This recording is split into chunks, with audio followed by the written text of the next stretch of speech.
오늘 제목은 생명의 말씀에 대한 우리는 누구죠? 성도죠. 성도의 의무를 제목으로 하고 말씀 가겠습니다. 말씀 들어가기 전에 찬양을 왜 그렇게 골랐나 하실 것 같습니다. 그러니까 21차 워십 밴드 캠프에 목사님이랑 저랑 다녀왔어요. 처음에 저도 들은 바는 이 텐트에서 잔다 그래서 이 더운데 뭔 일이야. 나 허리도 아픈데 어떡하면 좋아 이제. 우리가 그 무슨 뭐 게임에서나 드라마에서 본 거 천막에 자는 거 아유 어쩌을까. 그러고 갔어요. 그러고 갔는데 다행히 이 텐트는 성전 안에 텐트를 아이들 치더라고요. 애들은 또 재밌었을 것 같아. 바닥은 침대가 아니지만. 그런데 이제 목사님도 고생하셨어요. 가만히 뵈니까 목사님이 여기 가시는 저희가 소파에서 많이 주무시는 것 같아.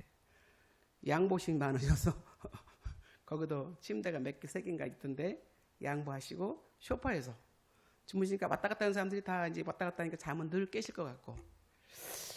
그래서 이제 그 실장님이 저보고도 목사님도 악기 하나 배우세요. 그래서 노.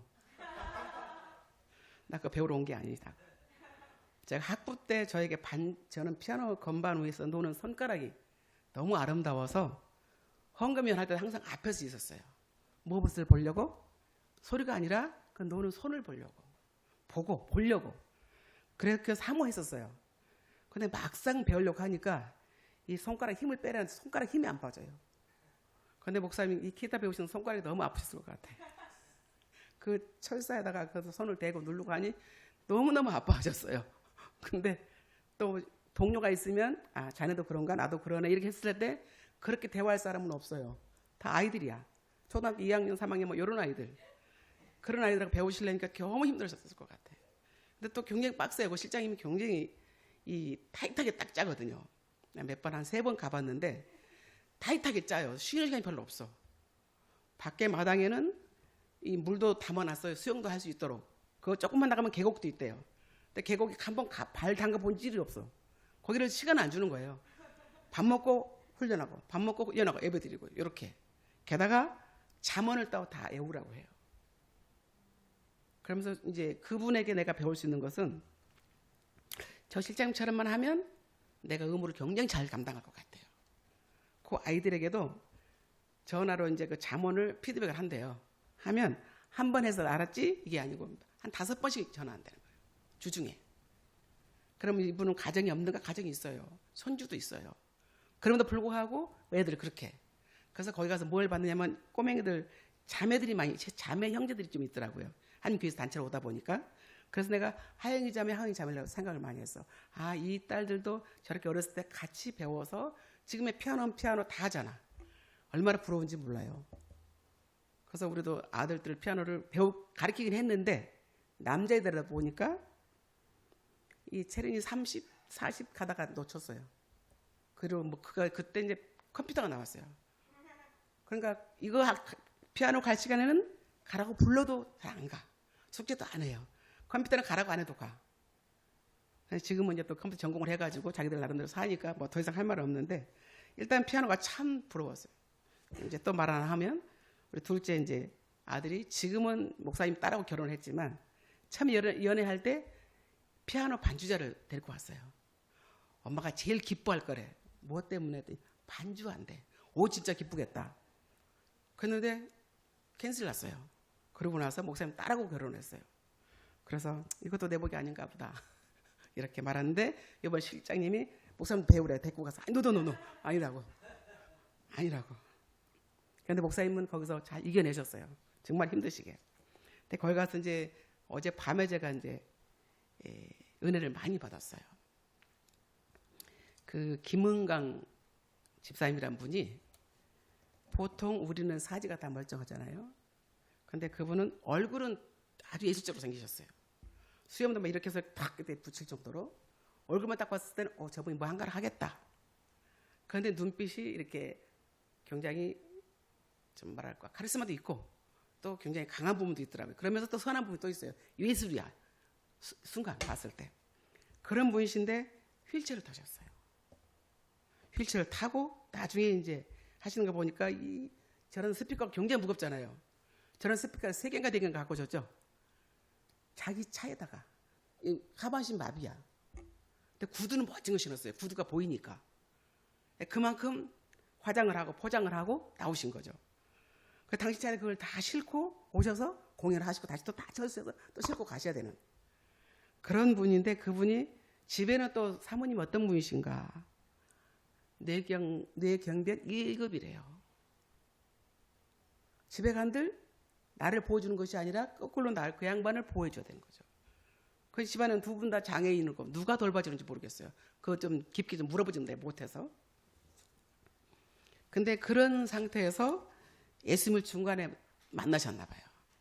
당신이 처음에 노래를 하실 때 당신의 고백적인 찬양, 나중에 물어봤어요. 집사님, 그 처음에 불렀던 찬양이 집사님 고백이죠? 그랬더니 그렇다고. 늦게 예수님 만나고 나서 난 예수님밖에 없다고. 오직 예수님밖에 없다고. 그렇게 하고 나서 고백을 하기를 낮은 해처럼 밤의 달처럼 그렇게 살고 싶다. 근데 그분을 가르친 선생님도 누구냐? 그분도 대단해요. 서희준 집사님이라고 하시는데, 그분 저희 교회에 있을 때도 한번 모셨거든요.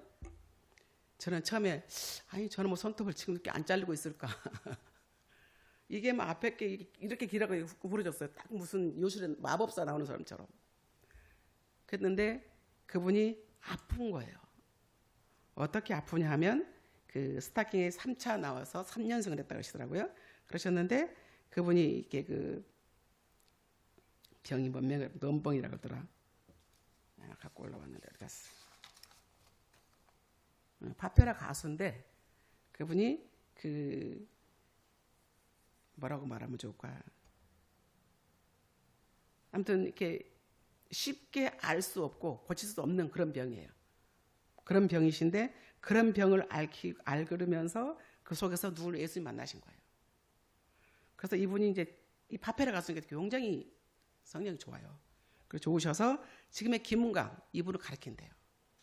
그러니까 서울에 가서 사무실 있고, 그 다음에 여기 이제 김은강 여분은 평택에 사신대요. 그런데 그런 몸을 가지고 가셔서 배우시는데 분명히 내 눈을 내가 의심했어요. 이상하네.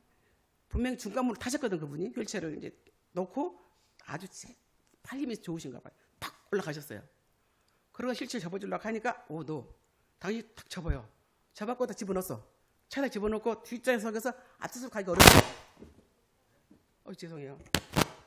앞차서 가기 어려운데 앞으로 언젠가 가서 그래서 운전대 잡았어요. 우리는 키가 문 잠겨서 운전석 말 조수석으로 가도 힘든데 그분은 기가 막히게 올라가 버렸어요. 완전히 다람쥐처럼. 그렇게 같이 운전하신 거 모습 보면서 참 대단하시다. 대단하시다면서 그분이 찬양을 부르면서 그래 우리는 사지가 멀쩡한데 정말 예수님처럼 또는 바울처럼 살지 못하는구나. 그분이 왜 왔는가 하니까 어린아이들이 그 음악을 배우면서 아주 스파르타 교육을 받고 있잖아요. 그들에게 희망을 주려고 나도 한다. 나도 지금 배우고 있어. 하면서 그들에게 소망을 주려고 오셨다고 그러시더라고요. 그래서 이미 승리하신 분이시잖아요. 그분도. 지금도 아니면 승리 다 했다고 할 수는 없고 지금 만들어지는 과정 속에 있을 텐데 그런 분이 오셔서 하시는 모습 보면서 저 정도인데도 나는 그럼 뭐 했을까. 찬양을 들으면서 나도 울고 있는데 앞에 대표님도 눈물 짜고 계시더라고요. 그래서 정말 저분은 간증을 나중에 해도 기가 막힌 간증이 많이 있겠다 생각을 했었습니다. 자, 그건 그렇게 두고 오늘 본문 말씀에서는 뭐래요? 내가 들은 바 본 바로 손으로 만진 바를 전한다 그러셨어요. 생명은 참으로 귀중한 것입니다. 그분들도 아파서 누워서 정말 소생이 없다. 그랬을 때도 그분들은 일어났던 것은 주님의 손 잡고 오직 예수님 그분 일어나셔서 나는 이제 이 다음에 생명 다할 때까지 누구를 전한다고? 예수님을 전하겠다. 내 몸으로 전하겠다. 그래서 아까 그 파페라 가수는 이 손이 있지만 다 못 써요. 수저로 밥을 먹을 수가 없어. 근데 그 희망교회는 포크가 없더라고요. 포크 찾아 헤맸어요. 근데 플라스틱 포크 하나 있었어. 그러면 그 목사님 하신 말씀이 회복 호텔에는 포크가 딱 하나밖에 없대. 그래서 그걸 찾아갖고 씻어갖고 드리고 또 함께 또 씻어서 또 그걸 또 다시 또 드리고 포크를 어디다 거냐면 여기도 이렇게 이런 게 아니라 여기다 걸어요. 여기다 걸어서 요걸로 밥을 새끼손가락으로 마이크도 여기다 걸더라고. 이 힘이 손 5가락 손가락 다 힘이 거기서 들려가는 것 같아. 요걸로 해서 밥도 먹고 이걸로 붓글씨를 쓴대요. 붓글씨 쓴다 그래서 나보고 이제 좋아하는 말씀을 달라 그러면 써주겠다. 그래서 감사합니다. 그러고서 안 드렸어요. 얼마나 힘들까 싶어가지고. 근데 어제 또 그 말씀 또 하시길래 드릴 걸 그랬나? 그랬습니다만은 이 손가락 하나 가지고 새끼 손가락 그거 한 가지고 먹고 글을 쓰고 악기도 하시고 대단하신 분을 뵀었습니다. 자, 우리가 지금 많이 힘드신 일 많이 있으시죠? 더워서 살겠고, 그죠? 또 뭐 때문에 살겠고 등등 돼 있습니다. 그러나 우리는 누구예요? 가장 중요한 것이 오직 예수님 보셔야 됩니다. 어떤 상황 속에서도 상황만 보면 내가 곧 질려요. 그런데 상황 너머에 바라보고 계시는 그 주님. 그 회복교회 목사님도 보니까 저도 여성이지만 여자 목사님이셨거든요. 부러웠어요. 근데 지금의 모습 받고 부러워할 것이 아니라 밤에 거기서 이제 천막에서 자면 어떡할까 하고 갔었는데 천막에 담임 목사님이 그 자리를 날 빌려줘가지고 빌려준 게 아니죠. 빼준 거죠. 안마 의자에서 안마를 하고 거기다가 뉘어주고 삼배로 뭐 깔아놓고 등등등 거기서 잠을 잤어요. 편하게 잠을 잤죠. 근데 이제 밤 당신이 겪었던 얘기, 그 교회를 이렇게 건축하기까지 많은 스토리가 있었어요. 그 스토리를 들으면서 아무나 할 수 있는 것은 아니구나. 아무나 할 수 있는 것은 아니다. 생각을 하면서 이렇게까지 이루어 놓은 것은 굉장히 600평인가 800평인가 된다 그랬었죠, 목사님. 그 평수가. 그걸 차지하는데도 많은 싸움을 했어요. 교회 권사님하고 같이 땅을 샀대요. 필지로. 그런데 이 모세와 룻처럼 좋은 자리는 누가? 권사님 먼저. 나 이거 할래요. 딱 차지하니까 이제 그러면 밑에 지역을 이 목사님 하셔야 됐나 보더라고요. 그래서 내내 씨름을 하다가 이 목사님은 성도하고 싸울 수가 있어요, 없어요? 못 싸워요. 그럼 좋은 데를 하라고. 그런데 그때 딱 누구를 세웠냐면 교회에 다른 집사님 하나 세워서 권사님 권사님은 늘 날 도와준다 그랬었지 나 도와주지 말고 목사님 도와줘. 그러니까 당신 좋다고 생각했던 거 목사님께 양보해. 이렇게 중재를 했다고 그러더라고요. 그래서 지금 있는 자리는 더 이렇게 또 윗자리래요. 안 그러고 밑에 집이 하나 있는 거 나는 목사님 사택인 줄 알았더니 그 집을 이제 할 수 없이 이 권사가 목사님하고 싸우다가 집사가 말하니까 할 수 없이 집사 말을 듣고 알았어 하고 뒤로 밑으로 내려갔다 그러시더라고요. 지금도 그 밑에서는 계속 이제 목사님께 태클을 걸고 있다고 그러시더라고요. 어저께 아침에도 이제 누가 일찍 이렇게 소독약 맞고 계시더라고요. 자기 누구냐 했더니 그 권사님의 아들, 나를 늘 깨워주는 아들이라고. 핍박을 하면서 등등등해서 늘 깨워주 기도 안 할 수 없게끔 만드는 아들이다라고. 그래서 그러시냐고 그러면서 왔었습니다. 근데 우리가 삶을 살아간다는 것이 굉장히 어렵고 힘들 때가 참 많이 있어요. 고비고 이 고비 넘으면 괜찮을까? 그럼 다른 고비가 또 기다리고 있고. 그래서 하나님 앞에 갈 때까지 우리를 만들어 가시는 것 같아요. 이 부분 만들고 요것 좀 만들고 이러시는 것 같아요. 근데 어제도 보니까 그 목사님이 여자 목사님이시지만 이 기계적인 것들이라든가 이런 것들을 할 수 없잖아요. 그런데 정수기도 물을 나도 처음 봤어요. 지금 물통 부엌거 쓰는 정수기 있잖아요. 그 속 내부를 청소해야 된다는 거 몰랐대. 그 목사님도 나도 몰라요. 그냥 부어 있으면 그냥 따라 먹는 것만 알지. 근데 그 속 내부가 굉장히 더러웠나 봐요. 완전히 둥글레차 물 나왔다 그러더라고. 그 대표님 보시고 그걸 다 씻어낸 거예요. 바가지로 씻어내다가 안 돼서 결국 화장실 갖고 가서 다 씻어갖고 갖고 오신 거예요. 그러니까 벌 한 마리가 들어와도 그걸 잡을 수가 없고 이런 모든 것들을 거기 남자 목사님들이 계셔서 신목사님도 나오실 때 엄청 힘드셨을 거예요. 그 장비 다 옮겨주고 일어나고 나는 11시 반 정도 나왔거든요. 그런데 목사님은 더 늦게 12시 넘어 나오셨다고 그러시더라고요. 그거 도와줄 수밖에 없게끔 상황이 그러니까. 그래서 좀 은혜도 받았지만 어려운 부분도 있었다 말씀드립니다. 그래서 생명을 끈을 붙들고 사셨던 이 두 집사님들 간증을 통해서 찬양을 통해서 지금도 많은 분들을 도와주고 계셔서 그분들이 좀 음악을 하시겠다 하면 부족해 부분을 데려다가 가르쳐서 가수로 나가게 만드시는 그런 달란트를 갖고 계셨어요. 서혜준 집사님이. 자, 우리가 아직도 이 생명을 스스로 구원할 자는 아무도 없다. 우리가 생명을 스스로 구원할 수 있을까요? 내가 좀 더 살고 싶어. 진시황 같은 경우에 특별하게 살겠다. 그러나 본인 기선대로 살지 못했잖아요. 그죠? 그런데 우리 역시도 그렇습니다. 내가 더 살고 싶어. 더 하고 싶어. 그러나 내 욕심일 수밖에 없을 때가 있는 것 같아요. 그런데 자, 생명을 유지할 수 있도록 소망을 주신 분은 오직 답은 하나밖에 없습니다. 요한복음 14장 6절 말씀 보면 주님은 말씀하시기를 내가 곧 그렇지 길이요 진리요 생명이니 나로 말미암지 않고는 아버지께로 올 자가 없다. 분명히 예수님을 통과해야만 그래야만이 올 수가 있어요. 거기 이제 기도 얘기를 또 하게 되면 이 계곡이 있어요. 계곡에 물이 참 좋다고 했지만 못 가봤는데 계곡이 이렇게 돌려서 그 권사님 집 앞으로 해서 차가 들어올 수밖에 없대요. 거기를 막아버렸다는 거죠. 차가 들어올 수가 없게. 동네 사람들이 이제 막 야단을 해가지고 동에서 다리를 좀 놔주겠다. 그랬더니 저 밑으로 하려고 했더니 동네 사람들이 이도 차가 오면 시끄러우니 안 된다. 할 수 없다. 그래서 결국은 그 구청에서 그 권사님 집 앞으로 돌려서 이렇게 차가 나도 처음에 갈 때 이렇게 바로 들어가면 눈에 보이니까 갈 줄 알았더니 차길이 없더라고. 그러더니 돌려가지고 교회 앞으로 오게끔 아스팔트 다 깔아서 해줬다는 거예요. 하나님이 하셨어요. 하나님이. 그래서 지금 참 좋더라고. 다리가 놓은 것만도 감사하다고. 그런데 유리하게끔 해줘서 더 감사하다고 그러시더라고요. 그런 것처럼 아버지께로 우리가 갈 수 있는 것은 내가 직접 가는 것이 아니라 누굴 통해서? 예수님을 통해서 밖에는 갈 수가 없다 했습니다. 자, 요한복음 1장 1장 말씀에도 보면 자, 우리는 주님의 곧 약속의 말씀이다 그러셨어요. 이제껏 세상으로부터 갈구했던 생명, 세상적인 어떤 방법을 통해서 내가 생명을 더 길게 갖고 있고 더 건강하게 살 수 있고 그런 것이 아니라 또 예수님의 말씀, 생명의 말씀으로 우리는 생명 얻을 수가 있다.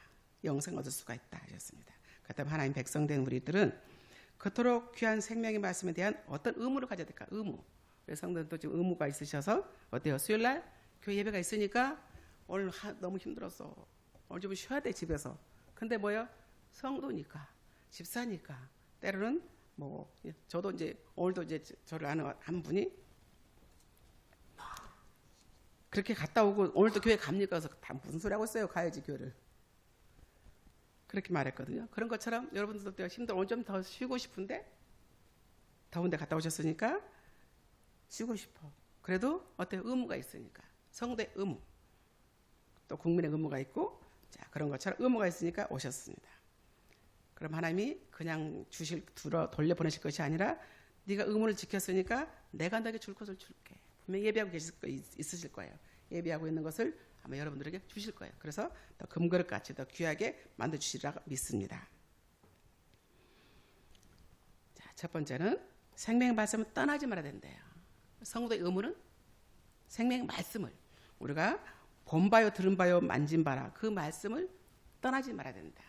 사람의 말은 요즘 많은 이제 어떤 의학계도 보면 어때요? 뭐 이것이 좋다 몸에 그러면 그것만 계속 하는 것이 아니라 또 다른 박사님 나오면 또 바뀌잖아요.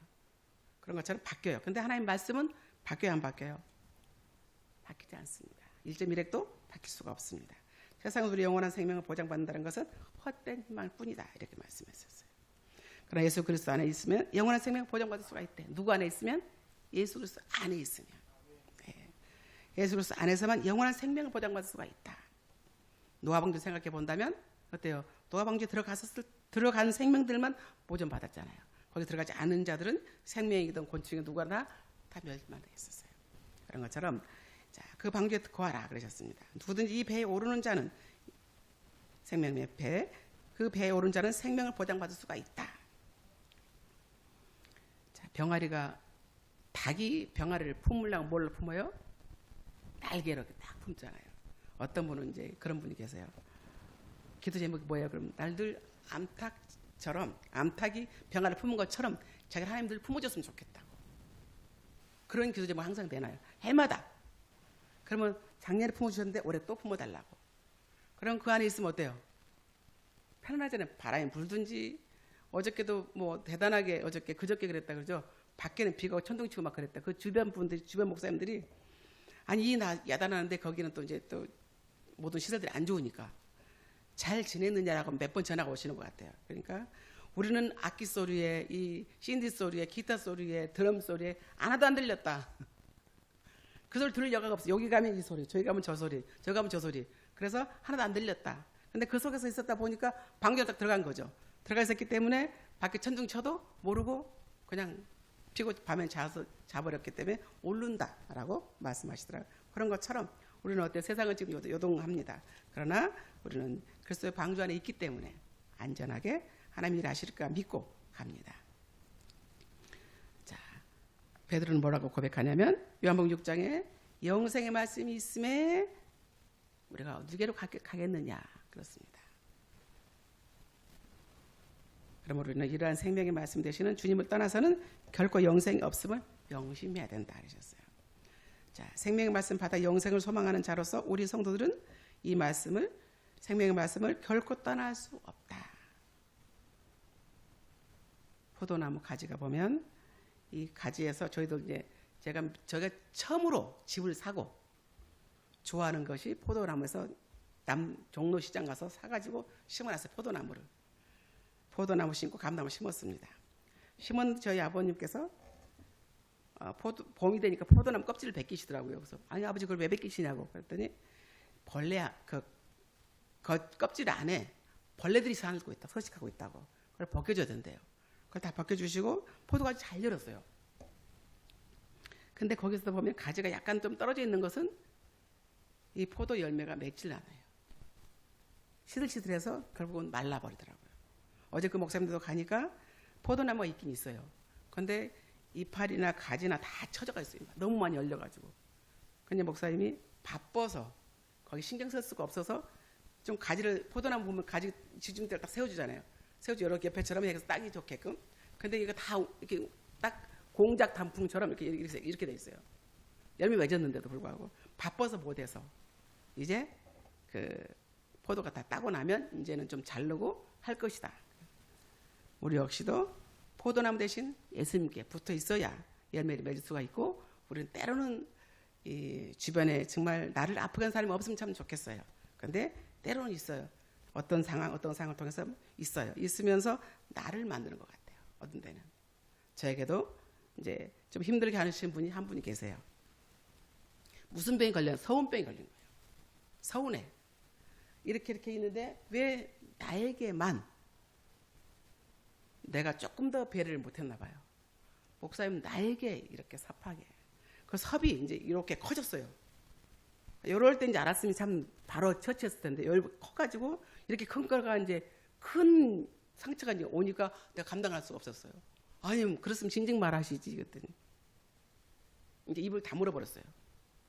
다물어버려서 내가 자도 그분 생각이 나고 꿈을 돌아다니도 그분 생각이 나는 거예요. 내가 문자를 매일 이렇게 보냅니다. 전화하고 문자 보내고 그냥 아무렇지 않은 것처럼 해요. 언젠가는 변화될 것이 생각을 하고. 그래서 아픈데 그러면서도 아픔을 당하면서 이분 통해서 내가 이 부지불식간에 이렇게 할 수 있었겠구나. 다른 성도에게도 내가 이제 은퇴하면서 어떤 이제 섭한 일이 있었다고 하더라고. 내가 다 이제 답신을 보냈는데 그분에게만 답신을 안 보낸 거예요. 이만큼 문자를 썼어요. 굉장히 나를 사랑했고 아꼈고 그랬던 분이에요. 그런데 그분에게만 안 보냈대요. 자기만 미워했다. 그래서 아니다. 혼자 미워한 건 절대 아니다. 미워했으니까 안 보냈다. 그래서 그걸 다시 이제 내 문자를 다 열어서 이거 봐라 내가 전화했지 않느냐 문자 보냈지 않느냐 말할 수는 없어요. 그러니까 그냥 함구하고 그냥 보든지 안 보든지 그냥 문자 보내. 사랑합니다. 등등등 보내고 있어요. 그래서 이제 그분하고 이제 그러면서 내가 이제 솔직히 서운한 사람 나한테 말 안 할 수 있잖아요. 나 목사님한테 서운했어요. 근데 말 안 해버려. 그럼 내가 모르잖아요. 그럼 내가 깨달음이 없었을 거예요. 근데 이분은 말했기 때문에 내한테 깨달음을 주시려고 말을 했구나 생각을 하고 하나님 저분을 통해서 날 가르치고 있구나. 또 하나 부족한 부분을 채우고 있구나. 이렇게 생각하면서 감사해요. 거기다 써요. 감사해요. 그럼 무엇이 감사한지 모르실까요? 그러면 나는 감사해요. 보내는 거예요.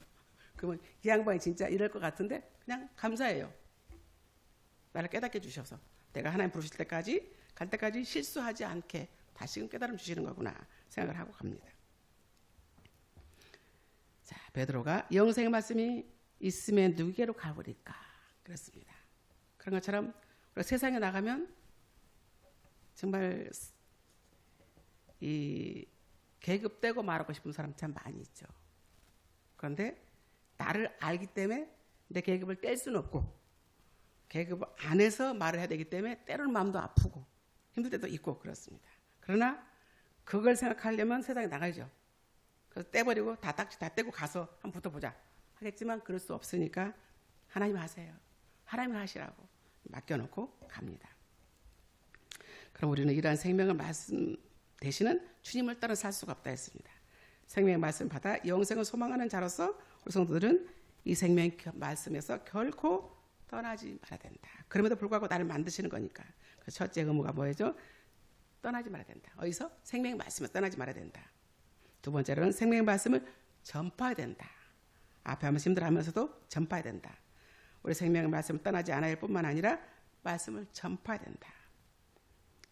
아까 말씀 봤던 것처럼 요한복음 14장 6절 예수님께서 이르시되 내가 곧 길이요 진리요 생명이니 나로 말미암지 않고는 아버지께로 올 자가 없다. 그랬으니까 어때요? 그 말씀 붙잡고 우리 딱 갑니다. 생명에 대해서 주님께 직접 사람들에게 자기에게로 오라고 그러셨어요. 예수님 그러니까 당당한 삶을 사신 거죠. 나한테 와. 나한테 영생이 있으니까 나한테 와. 그러면 예수님만 그러신 거 아니라 바울도 바나바도 베드로도 지금에 나가서 선교하시는 분들도 다 그렇게 말씀하실 것 같아요. 예수님께로 오라고. 예수님께로는 영생이 있다라고. 자,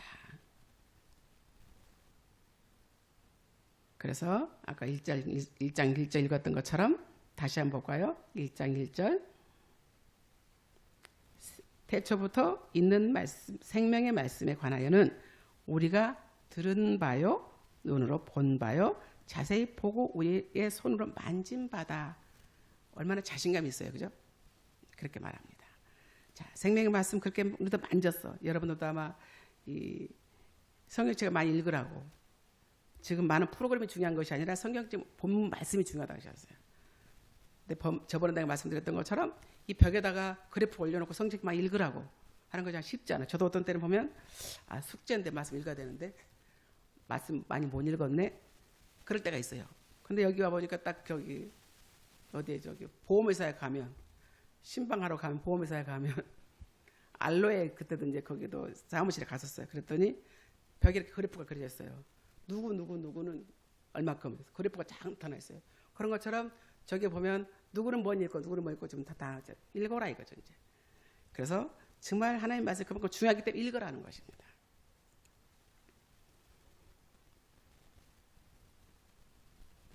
그래서 읽고 나서 뭐라고요? 전파하라고. 목사님이 이 전도에 대해서 논문을 저에게 주셨는데 그걸 이제 가끔 한 번씩 읽어봅니다. 그러면 전도에 대단한 그 소수를 갖고 계세요. 아까도 말씀 조금 하셨는데 전도 시간을 못 내서 못하지 많은 전도를 하셨노라고.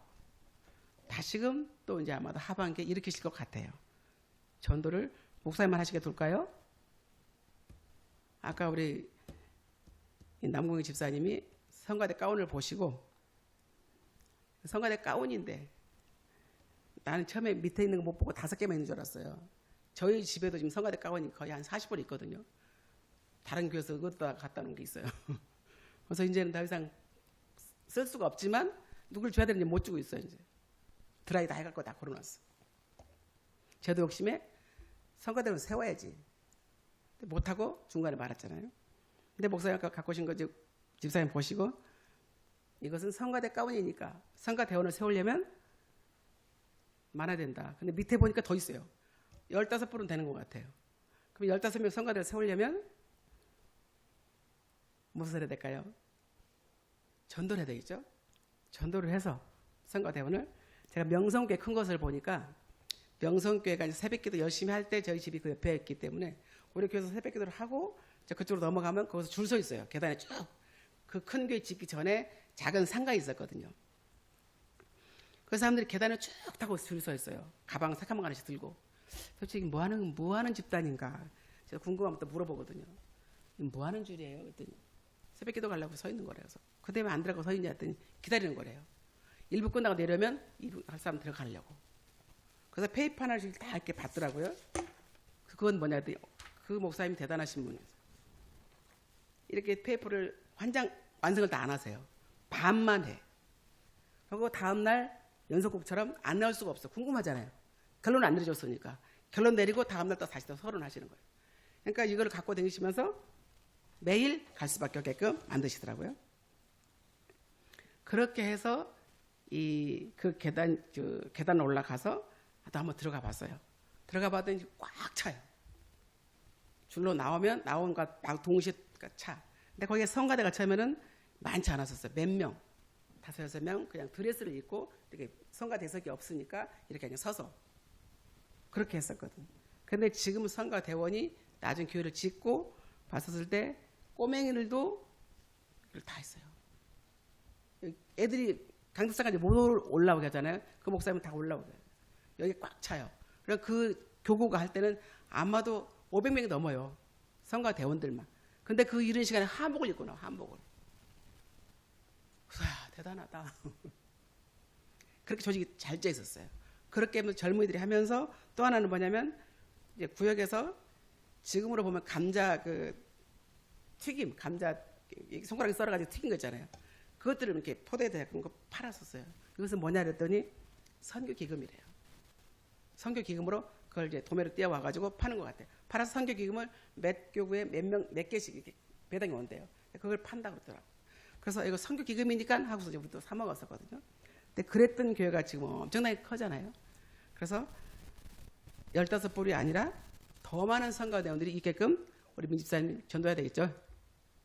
아멘입니다. 전도합시다.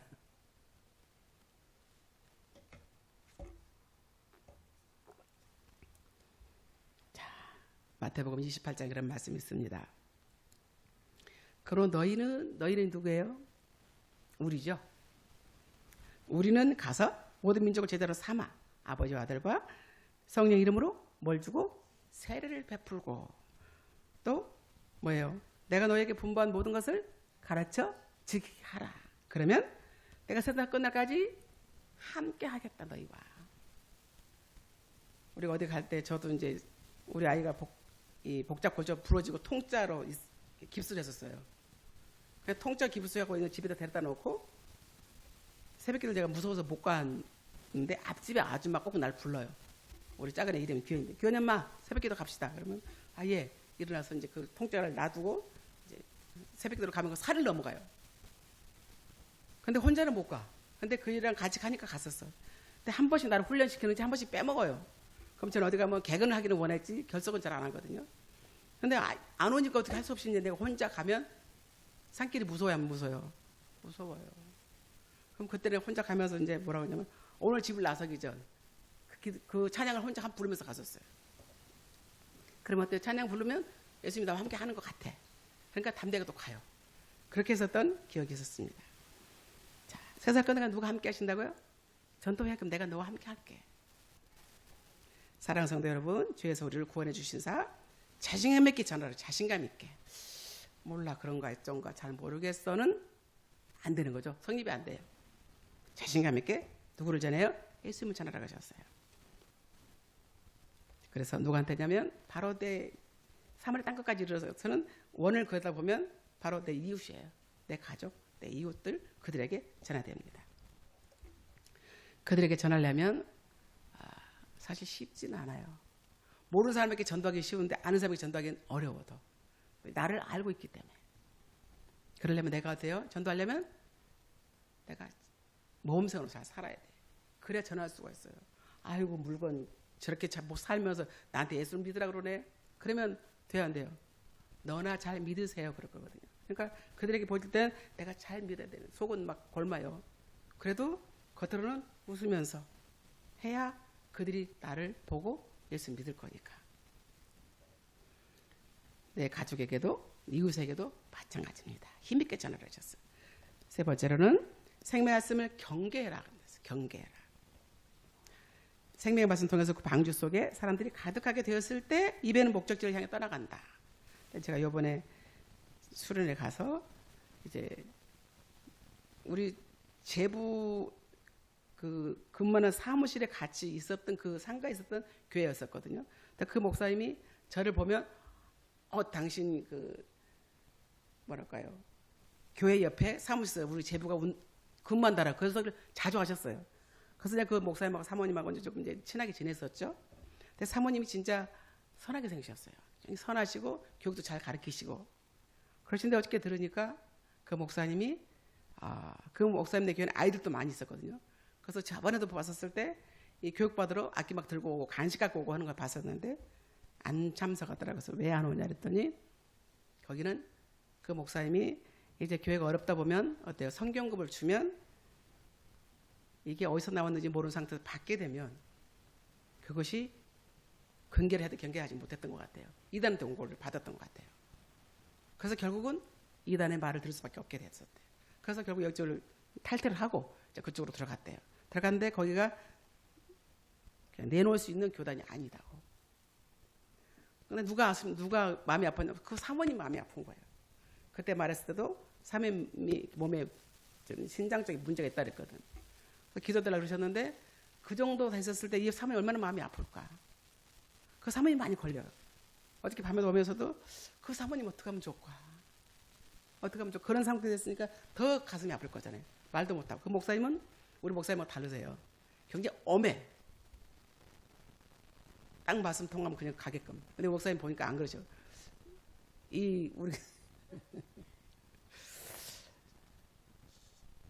둘째 날 삼겹살을 구웠거든요. 그 교회 안에서 구웠으니까 대단하죠. 그러니까 판이 타고 야단났잖아요. 근데 목사님이 그 설거지를 해주셨어요. 그 판이 6, 7개가 됐나 그랬었어요. 다 막 태우 김치 넣고 올리겠어. 태우 고기 타고 막 등등한데 그걸 해주셔서 다른 분들 다 야 목사님 대단하시다. 근데 내가 말하는 교회 목사님은 그런 거 못해. 이러신 분인데도 불구하고 사모님이 지금 이제 병이 났었는데 더 병이 났을 거라. 거기다 비교해 보니까 우리 목사님 굉장히 좋으신 분이세요. 설거지사가 아니라 이 성도들의 마음을 굉장히 푸근하게 잘 품으시고 보고 아닌 것들은 또 캐치해 주시고 하신 거 보면 안타까우면 또 도와주시고 그러신 분이시라서 역시 좀 다르시다. 그 회복교회 목사님이 저보고 그랬어요. 목사님 참 좋으시겠어요. 그래서 뭐가요? 그랬더니 목사님 훌륭하시니까 좋으시겠다. 그러면 그래서 참 좋으시다고 그랬습니다. 근데 경계해야 된다. 저도 교회 할 때 어떤 이제 우리 교회 권사님이 그러셨어요. 목사님 어디 가면 월 100만 원씩을 준대요. 그러니까 나보고 거기 가래요. 참석을 하래요. 그래서 그거 뭔데요? 그랬더니 뭐 이만저만한데 가면 나를 준다. 그래서 아니 못 간다 나는.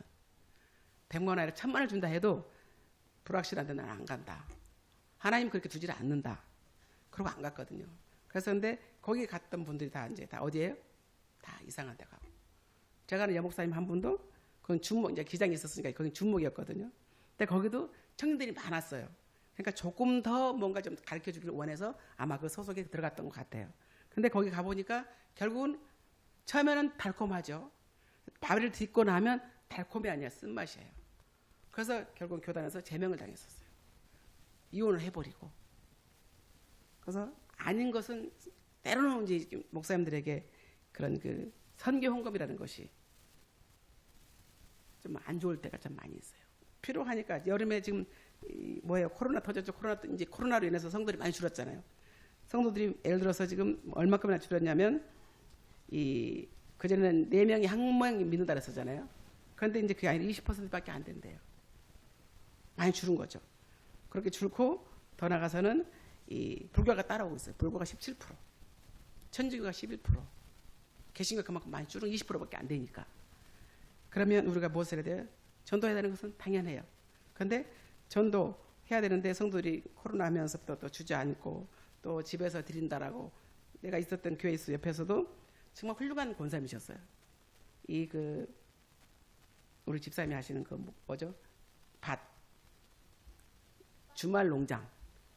그거를 하셨어요. 하셔가지고 거기서 나오는 채소를 가지고 갖다 이제 주는 거예요. 저도 몇 번 얻어 먹었었어요. 목사님, 뭐 상추가 많아서 그런데요. 무슨 주신다고 해서 감사합니다. 받긴 받았지만 그분이 교회가 없어요. 교회가 없고 방에서 이제 교회가 크게 건축을 하고 이제 문 닫아버리고 거기는 이제 구역장들을 세우셔서 여기서 예배드려요. 집에서 예배드려요. 다 드리고 구역 헌금 걷어가지고 그냥 담임 목사님께 다시 간다는 거예요. 그건 말이 안 맞다. 교회가 없는데. 근데 아니라고. 그래서 그런 식으로 전도를 또 해요. 뭘로? 이렇게 다 퍼주면서 합니다. 그래서 그런 것도 보면서 정말 분별을 요즘 때는 정말 경계를 많이 해야 되겠다 생각을 했었습니다. 자, 우리가 지금 타고 가는 배는 어디를 향해서 가죠? 천국을 향해서 가고 있잖아요. 그죠? 천국을 향해서 가고 있습니다. 가면서 도중에서 보면 이 물 밑에 어떤 돌출구가 있을지 사실은 모르잖아요. 암초가 있을지 모릅니다. 그러면 나침반도 잘 우리가 확인을 하고 걸어가려면 이 교회는 담임 목사님이 굉장히 중요하시죠. 담임 목사님 끌고 가면 어때요? 그 내가 알고 있던 그 주목이나 여기 목사님 여기 다른 교회나 거기가 이제 제가 이 교회 이름 대면 목사님 금방 아실 것 같아서 교회 이름 다 대지 못하고 이제 먼 좋은 교회예요. 그런데 거기도 목사님 잘못 만나서 어때요? 다 그쪽으로 간 거잖아요. 갔었어요. 그러면 아이들도 많았었는데 참 안타까운데 그렇습니다. 그래서 굉장히 나침반 들고 계시면 굉장히 중요해요. 여러분들이 담임 목사님이어서 기도를 많이 하셔야 되겠습니다. 우리의 삶은 생명의 말씀으로 조명됐다 했어요. 혹시 그 말씀이 떠나지고 있지 않는지 늘 살펴봐야 되는 거죠. 예수님이라면 어떻게 했었을까? 어떤 상황이 됐었을 때 예수님은 어떻게 하셨을까? 생각을 해봅니다. 사람은 저럴 수 있어요. 그러나 예수님이라면 어떻게 내가 대응을 할 것인가? 사판이 있었다, 어려운 일이 있었다, 제게 서운한 병이 있었던 그분에게도 그분도 그럴 뿐이 아니에요. 우리가 실버대 갈 때도 보면 군인 장교 부인이 있었거든요. 그래서 가스레인지 좀 약하게 가스레인지 당시 사가지고 와서 해놓고 이게 거의 한 70명 밥을 한다는 거 쉽지 않아요. 70명 밥을 반찬에 난 잡채를 해도 그렇게 안 해봤어요. 잡채를 해도 우리는 다 양념을 하나씩 볶아가지고 당근 볶고 양파 볶고 뭐 당근 볶아가지고 하나로 합쳤는데 이분은 그렇게 안 해. 다 넣고 한꺼번에 그냥 볶아요. 당면에다가 넣고 같이 볶아버려서 그 장면 되는 거 맞아요. 그럼 목사님 걱정하지 말래요. 그러면 해놓은 거면 맛있어요. 그렇게 능력 있었던 분이에요. 그래서 분인데 지금 이제 서운해가지고 지금 이제 삐져가고 있으니 뭔 이상 생기기 전에 이제 빨리 풀어야 되는데 하나님 풀어주시자 믿습니다. 자, 우리는 늘 생명의 말씀 우리 속에 박혀 있어야 돼요. 예수님이라면 과연 어떻게 하셨을까? 만약에 내가 예수님이에요. 그러면 그 권사님이 서운해 있어요. 예수님 어떻게 풀어주셨을까? 생각을 많이 합니다. 자, 우리의 목적지는 천국입니다. 어떠한 유혹도 이 생명을 말씀을 해서 이겨나갈 수가 없다 했습니다. 제가 이제 말씀을 보면서 마음에 새겼던 말씀이 시편 119편 133절에 보면 나의 발걸음을 주의 말씀에 굳게 세우고 저번에 그 전교인 야외 갔었을 때 야외가 아니죠. 그 어디야 수련회 갔었을 때 아이들이 모래 갖고 노는 걸 봤어요. 모래다가 성을 쌌어요. 완전히. 성을 쌌는데 파도가 밀리면 조금 허물어지고 또 파도가 또 오면 또 허물어지고 오면 또 허물어지고 그런 걸 봤었어요. 우리 믿음을 얻다가 세우면 모래 위에 세우면 무너질 수밖에 없어요. 어떤 유혹이 오면 또 무너질 수밖에 없어요. 사람으로 무너지고 어떤 상황 때문에도 무너지고 이렇게 무너집니다. 그러나 어디다 세우면 반석 위에 세우면 무너지지 않는다 했었습니다. 그래서 말씀에 굳게 세우라. 어떤 죄악도 나를 주관하지 못하게 중심이 딱 있으면 제가 학부 때 졸업할 때 거기 이제 총회장님께서 말씀하신 것이 믿음, 소망, 사랑을 어떻게 표현했느냐면 딱 나무로 표현하시더라고요. 믿음은 뿌리다. 뿌리. 믿음이 흔들리면 아무리 이 사랑처럼 소망같이 간다 해도 흔들릴 수밖에 없다. 그러니까 믿음은 꽉 잡게 된다. 뿌리다. 터가 좋아야 된다. 하시면서 믿음, 소망, 사랑을 갖고 말씀하셨거든요. 근데 지금도 그 애화가 떠오를 정도로 그렇게 하셨습니다. 믿음이 가장 중요한 것 같아요. 자, 이것이 바로 생명의 말씀을 받은 성도의 마땅한 모습, 삶의 무엇으로 말씀 떠나지 않고 전파하고 말씀 경계하며 삶을 살아가는 것. 이것이 성도의 의무라고 했습니다. 그래서 우리 참 소망과 영생은 생명의 말씀 대신 예수님께만 있다 했어요.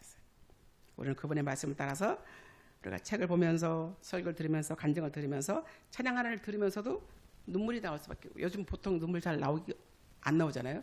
그런데 찬양을 통해서 눈물이 나오고 저기서도 우네 여기서도 우네 다 이렇게 훌쩍훌쩍 하는 것을 봤거든요. 그렇게 그 실추에 타가 앉아서 예수님을 고백하는 거. 오직 나는 예수님만 바라봅니다. 그 가사를 내가 다 입력을 못해서 죄송 목사님 한번 찍으셨을 것 같아요. 그죠?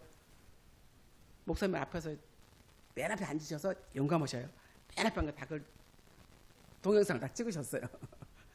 근데 그 아이들을, 그 꼬맹이들이 제일 작은 애가 2학년, 3학년 그렇게 되는 것 같은데 그 작은 애가 드럼 앞에서 발을 궁을리고 치는 게 보니까 어머 저렇게 할 수 있는 거구나. 아 너무 신기했었어요. 신기하고 이뻤었어요. 근데 그런 걸 보면서 정말 하나님이 저희 애들에게 어떤 뭘 줬길래 그 은비라는 아이가 지금 고3이라고 했었잖아요. 근데 그 아이가 올 수 없는 형편이 있었대요. 근데 그 아이가 형아 강사가 되기까지는 거의 7, 8년 큰 거예요. 그 실장님 밑에서 아주 대단한 교육을 시키거든요. 근데 그 안에서 컸기 때문에 지금 고3인데도 불구하고 와서 가르치고 있었던 거예요. 근데 그 아이들을 보면서 꼬맹이들이 그 선생님 보면서 나도 저 선생님처럼 클 거예요. 고백을 하더라고요. 자, 우리의 참 소망의 영생은 하나님 말씀에 있다. 그것만 갖고 하는 것이 아니라 예배자로 키우기 때문에 그들이 예배자, 그냥 이거 드럼만 치고 나가는 것이 아니라 예배자인 거예요. 성가대나 또는 뭐 안내위원이나 헌금이 다 예배자잖아요. 예배자로 키우는 것 모습을 봤었습니다. 자, 우리는 하나님 말씀에 따라서 삶을 살되 영원한 생명의 자리에 나갈 수 있는 그런 아이들. 그리고 이제 또 잠깐 또 나가면 그 은비라는 아이가 얼마나 이 꼼꼼한지 아침밥도 안 먹고 점심도 안 먹었었어요. 본인 지금 이 아이들을 훈련을 시켜서 완벽하게 해서 내보내야 돼. 근데 시간이 좀 촉박했던 것 같아요. 그러니까 그걸 늘 보면서 잠깐 쉬는 시간에도 그걸 보면서 하고 있으니까 이제 실장이 안타까운 거예요. 저애 저러다 병 나는데 싶은 것 같아요. 그런데 나중에 이제 결국은 이제 목사님께 얘기해가지고 시간도 좀 조율할 수 있는 시간을 주더라고요. 그래서 그 엄마가 나중에 찾으러 왔잖아요. 데리러 온 거예요. 혼자 왔대요. 그러니까 데리러 왔는데 그 어머니가 이 은비가 이제 그냥 올 수 없는 상황 속에서 와서 이렇게 형아 강사로 봉사하고 있는 그 모습을 보면서 이제 목사님이 그 교회 목사님이 밤에 또 기도를 해주시면서 이제 또 영이 통한 거예요. 통해서 또 이제 기도를 하시니까 이 엄마가 얼마나 우는지요. 뒤에서 아버지는 목석이세요. 근데 엄마는 아주 얼마나 우는지 둘이서 끌어안고만 울더라고요. 끝나고도 우는 걸 봤었어요. 그래서 예수님이 아마도 가정이 이렇게 예수님으로 인한 그런 된 가정은 아니었던 것 같아요. 그러니까 지금 고3인데 어떻게 거기를 가냐라고 말할 수 있죠. 더군다나 음계를 가려면 좀 더 시간을 많이 써야 되는데 그런데도 그 엄마는 오로지 이제 엄마가 조용히 이 딸을 밀어주는 것 같았었어요. 내가 봤었을 때는. 그러니까 엄마도 굉장히 날씬해요. 날씬이 아니라 곧 이렇게 밀면 쓰러질 것 같아요. 그런 상태의 딸을 위해서 열심히 살았던 것 같아요. 그러니까 이 딸도 먹지도 않고 오로지 자기 목적을 향해서 달려가는 그 딸. 그런 애들을 보면서 애들도 그렇게 살고 싶다 했습니다.